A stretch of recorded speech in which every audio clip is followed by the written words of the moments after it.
Yo, what's good, kinfolk? Peace, love, and light to you all. Check this out. I don't know if you all remember a while back, but I did a video. Actually, it was a live video for YouTube. And in that video, I think I mentioned something about a brother reaching out to me, and he asked me a question about Yasha. So I hit the brother up. We chopped it up over the phone, and I asked him, I was like, hey, you think it'd be a good idea if I get on YouTube, did a video responding to your question? He was like, yeah, do your thing, bro. I was like, bet. So in this video, what I'm going to do is read his question, answer his question. We're going to read some scriptures and all that good stuff. And also we're going to do a word study. Okay. So this should be interesting. Get your notebooks out as always. Whenever you see me behind the computer webcam, you know it's about to get real. Straight up.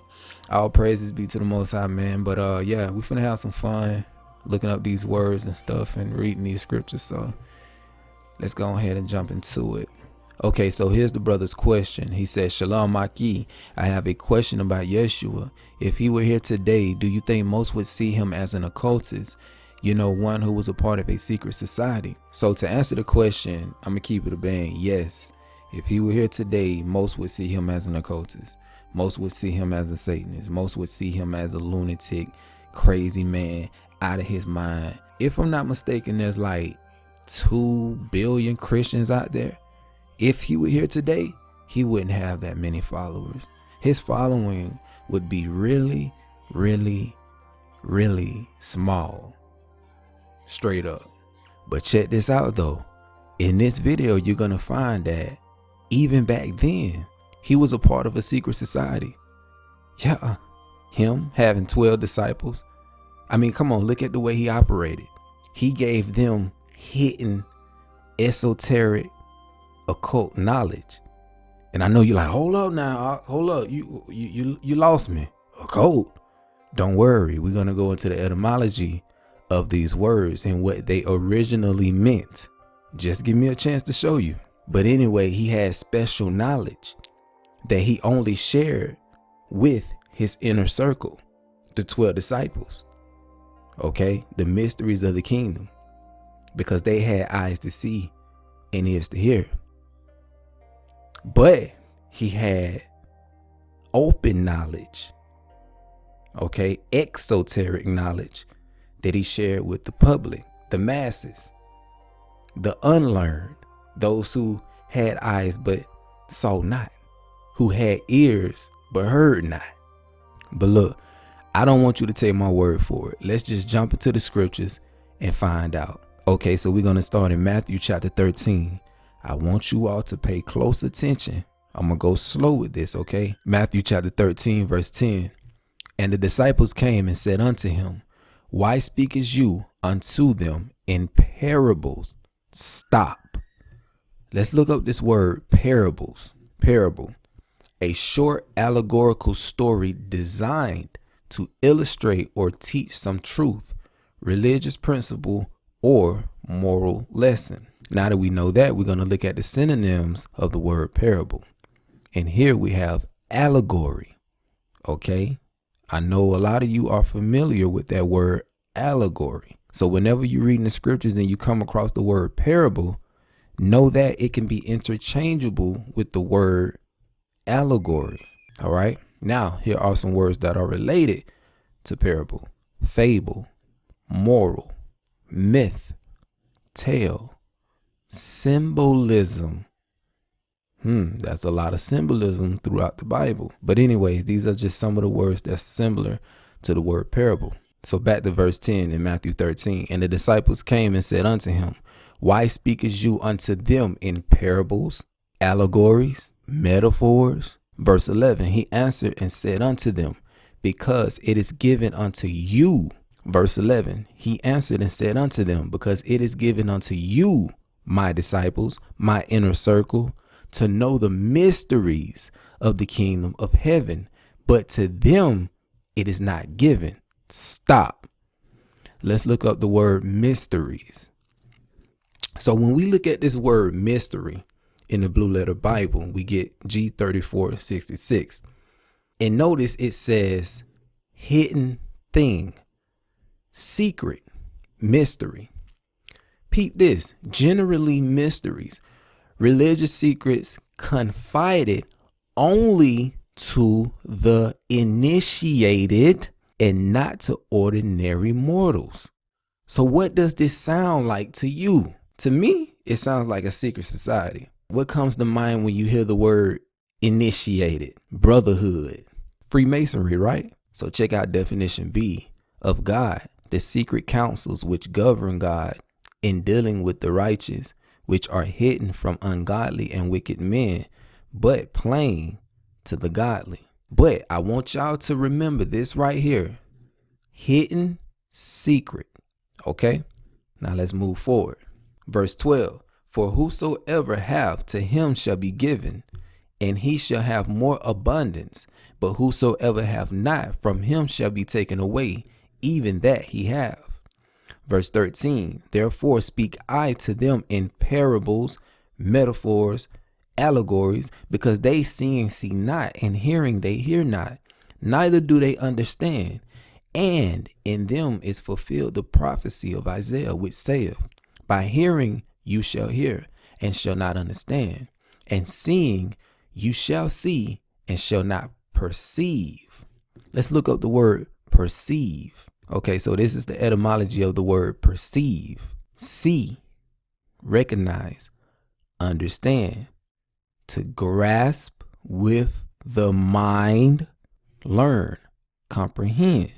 For this people's heart or mind is waxed gross, and their ears are dull of hearing, and their eyes they have closed. Now, is it talking about these two eyes?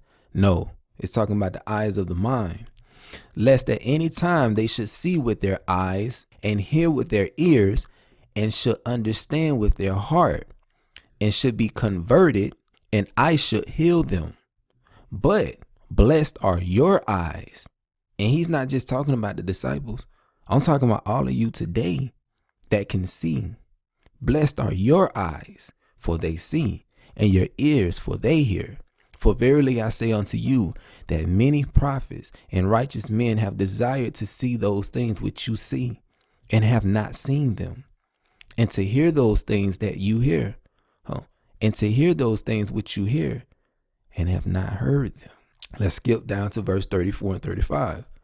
All these things spake Yasha unto the multitude in parables, metaphors, allegories, and without a parable spake he not unto them. So if he wasn't speaking in parables, he wasn't speaking to them at all, that it might be fulfilled, which was spoken by the prophet, saying, I will open my mouth in parables.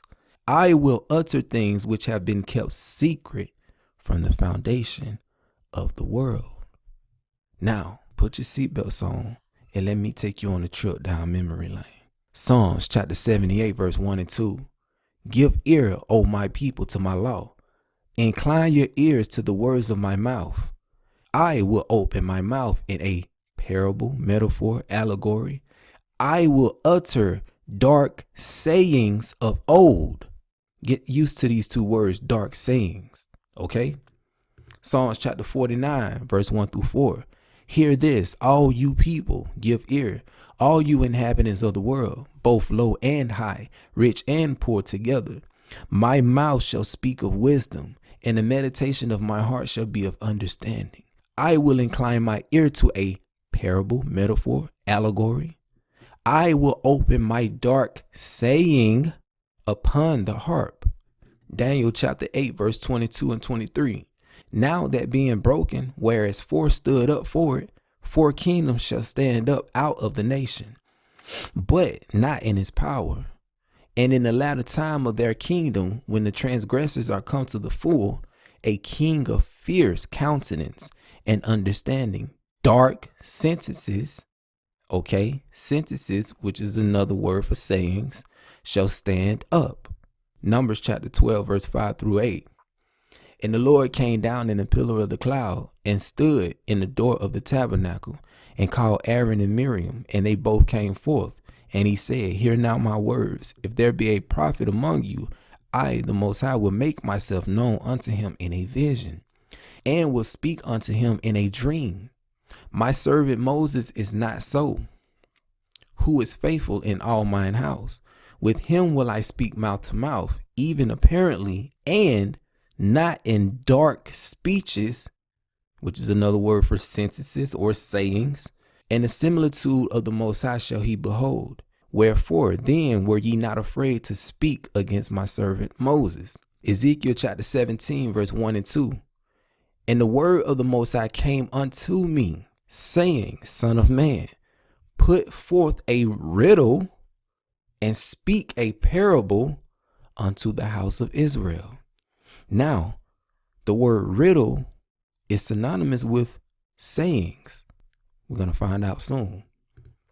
Proverbs chapter 1, verse 1 through 6. The Proverbs of Solomon, the son of David, king of Israel, to know wisdom and instruction, to perceive, understand with the mind, the words of understanding, to receive the instruction of wisdom, justice and judgment and equity, to give subtlety to the simple, to the young man knowledge and discretion. A wise man will hear and will increase learning, and a man of understanding shall attain unto wise counsels.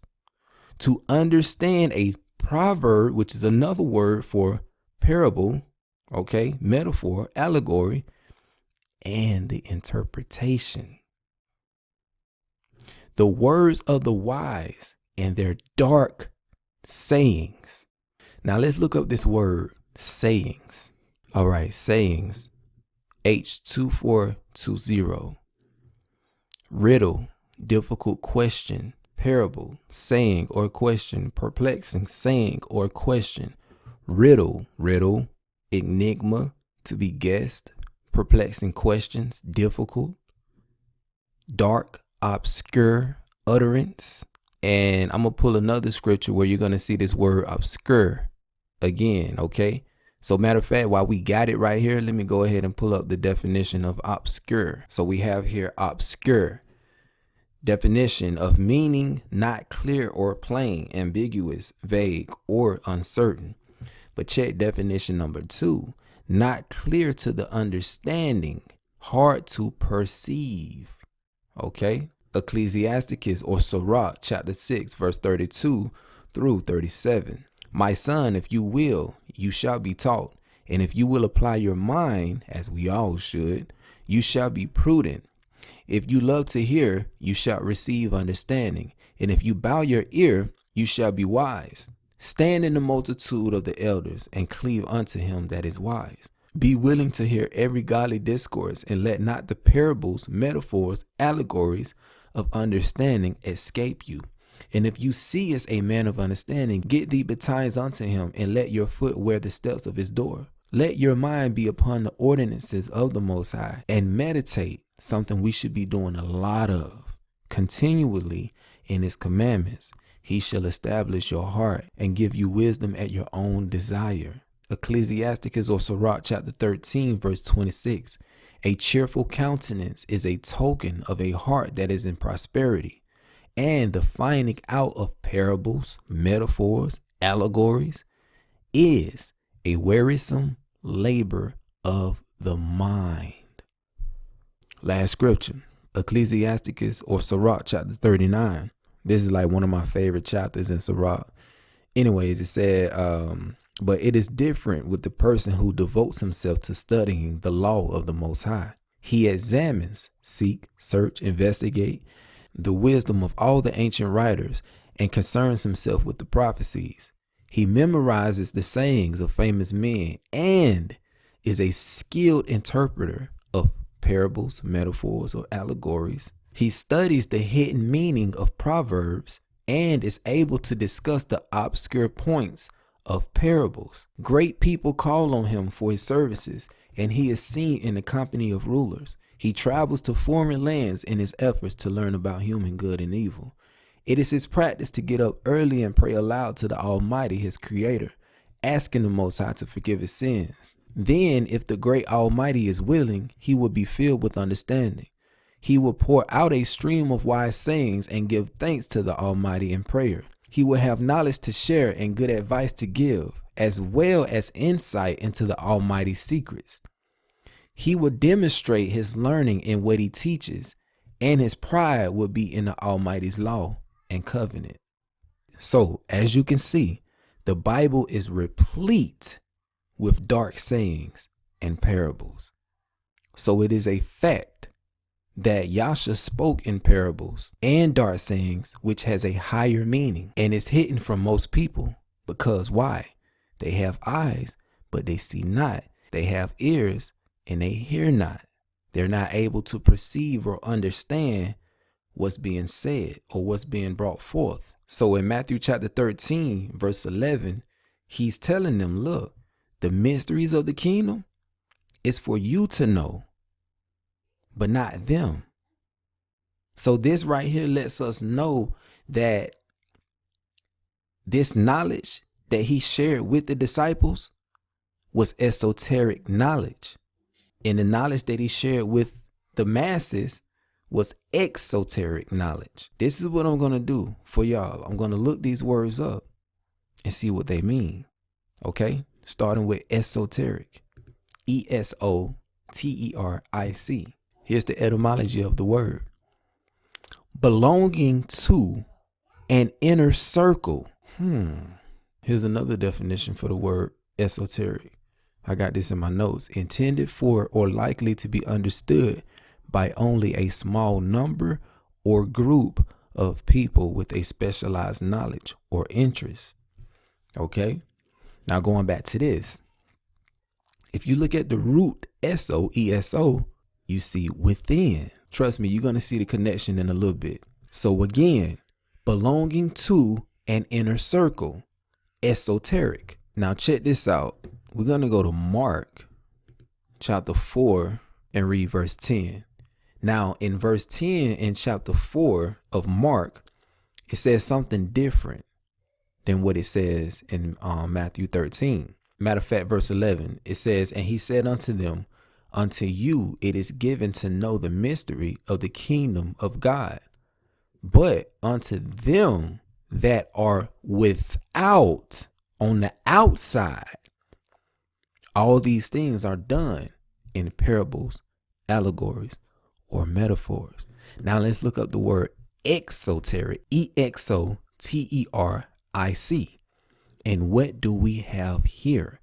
External, belonging to the outside. Are you starting to see the connection? Here's another definition I have in my notes for exoteric. Intended for or likely to be understood by the general public. Now in the beginning, before I got into all the scripts and stuff, you heard me say the word occult.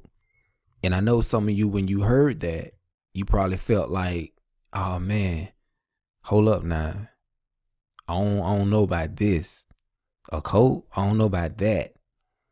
But let me show you the etymology of the word occult and what it originally meant before they started applying it to witchcraft and sorcery and all these other types of things.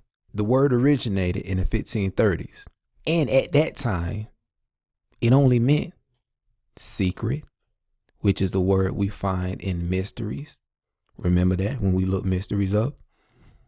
Hidden, which is another word that was in the definition of mysteries. Concealed, secret, to hide. And check this, not apprehended by the mind. You feel what I'm saying? So if you were to go on Google and type in this word and pull it up on Wikipedia, you'll see clandestine. Clandestine, the definition for that is kept secret or done secretively. Then if you look at the word occult on Wikipedia, you'll see a little section that says the term is sometimes taken to mean knowledge that is meant only for certain people or that must be kept hidden. But for the most practicing occultists, it is simply the study of a deeper spiritual reality that extends pure reason and the physical sciences. Listen, I'm just showing you what these words mean. Now let's look at some of the synonyms for the word occult. Mysterious or mysteries. Okay, we read that in Matthew chapter 13. Secret. Concealed, deep, hidden. Obscure. We looked up that word obscure that we saw in Sirach 39. Veiled, weird, transmundane, unearthly. Hermetic. And some of you all who have done studies on the Hermetic principles or teachings, you know what's up. And here, what do we have? Esoteric. All of these words are synonymous with each other. Whatever word you choose, whether it be esoteric, occult, secret, mysterious, they all mean the same thing. So now that we have a better understanding on these words and what they truly mean, it's safe to say that yes, Yasha was a part of a secret society, and the information or knowledge that he had and shared with the disciples was esoteric, which means hidden knowledge that he didn't share with the public. Since we're on the subject of Yasha being in a secret society, or people just looking at him as an occultist or whatever, and the way that he operated and all that, you know, it led me to do some research on the Essenes. Now, I did all this research like 2 years ago. I just never came out with it. I actually have like a packet that, oh snap, I have a packet that I put together on the Essene Illuminati Mason comparison. So what I'm going to do is I'm going to make a separate video going into this information. I'm going to do a detailed breakdown on the Essenes and Mason comparison. Okay. But anywho, when I did all that research, I kept asking all these questions, and I was just like, well, if Yasha was operating like that, who taught him to carry himself that way? You understand what I'm saying? So when I looked at the Essenes and I saw how they operated, and they operated the same way he did, so I was just like, you know what? I bet you it was the Essenes who brought him up. So check this out. I'm not going to go through all of it, but you can actually read this in the book of Josephus. Okay. On your own time, go into Josephus and you can read about the Essenes. Also, if you are one who likes to study and research and all that, I highly recommend you to go into the Essene Gospels and read those. You understand? And also go into the Aquarian Gospel of Jesus the Christ. You'll be blown away. But anyway, Josephus suggests he was initiated, there go that word, initiated, we saw that in Mysteries, into the Essene Brotherhood, so one assumes he knows what he's talking about. In his two famous books, The Jewish War and the Antiquities of the Jews, Josephus describes in some detail the cult, that's what he called them, the cult, ignored in the Gospels, the Essenes. He agreed that the Essenes, all Jews by birth, did not marry, though they were not against marriage in principle. They realized it was necessary for the continuation of mankind, but propagated the sect by adopting other people's children who were worthy of learning. Another order of the Essenes accepted marriage, though maintaining strict rules about intercourse. And the reason why they did that is because they believed sex is for regeneration, then procreation. It was used to create life from within the individual. The man, to be exact, every time a man spills his seed or semen, he comes closer to death. Okay. This is known as ejaculation or la petite mort. French pronunciation, la petite mort, the little death, is an expression which means the brief loss or weakening of consciousness, and in modern usage refers specifically to the sensation of orgasm as likened to death. Okay, so when a man separates the orgasm from ejaculation, he keeps his seed within him, thus prolonging his life. That's why they were able to live so long back then. Okay, this was part of it. This is the reason why men die naturally before women. Now, here in the Essene Gospels, book 4, it says, and the seed of your body need not enter the body of woman to create life. For the power of the angel of earth can create the life of the spirit within. Okay, as well as the life of the body without. All right. So that's just a you know, a little bit on why they practiced not having too much sex or intercourse. It says there were about 4,000 Essenes altogether, constituting a closely knit brotherhood. Okay, brotherhood, just like the Masons, with similarities to the Pythagoreans, devotees of Orpheus. They regarded pleasure as evil and disciplined themselves in continence and self-control. So we go down a little bit. It says the Essenes loved each other more than others, renounced riches. They were poor. Okay, these are some keys, and kept no servants, ministering to one another, eating only the simplest food, and wearing their clothes and shoes to shreds. All right, so they was like on an alkaline plant-based diet. They didn't eat animals. They didn't believe in killing animals. They held their goods in common, yielding their possessions to the order when they joined and contributing all their earnings. Failure to do this was a grave dishonesty and was severely punished. In return, they received all that they needed.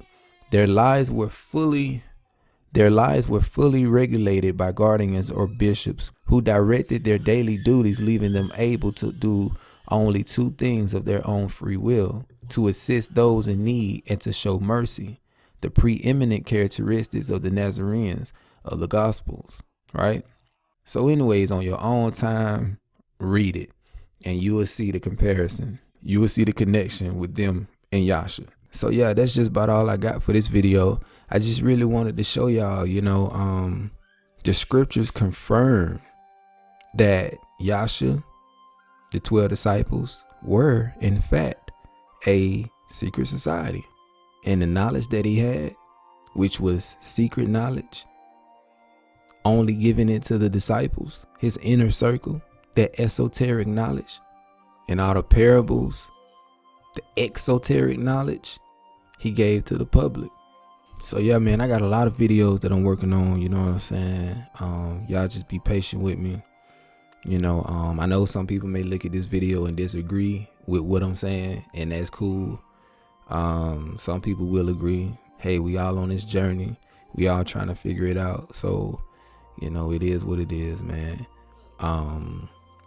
I do a lot of research, you know, I do a lot of studying, and I can only share and talk about the things that I looked into.